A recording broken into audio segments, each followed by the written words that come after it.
not far from the President's Resort, Mar-a-Lago, and our Kristen Holmes is there. Kristen, we don't get to say this very often, but the President's Twitter feed today is strangely quiet. What is on the President's agenda this weekend? Well, Anna, if the rest of the weekend looks anything like what we saw today, he spent the entire day at the International Golf Course, and in just about 2 hours, he's going to be speaking to the Turning Point USA Action Summit. Now, this is students that will be a friendly audience. Just to give you an idea of other people who have spoken already this weekend, we're talking about Rudy Giuliani, Sean Hannity, Don Jr., so a very supportive crowd. But as for the rest of the weekend and the rest of the 2 weeks, I spoke to someone close to the White House who says that White House aides are hoping he'll spend that time preparing for that impending Senate trial.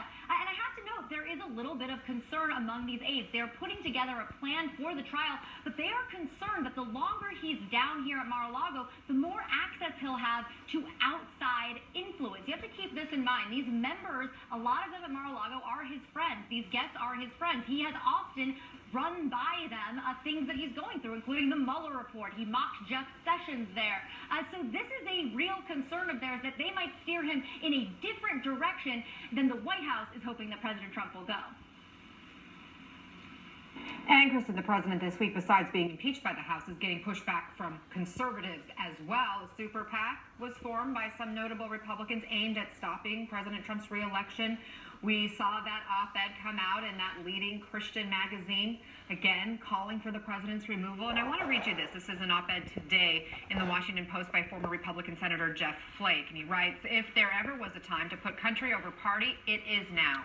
And by putting country over party, you might just save the grand old party before it's too late." Are White House officials showing any sign of feeling this pressure?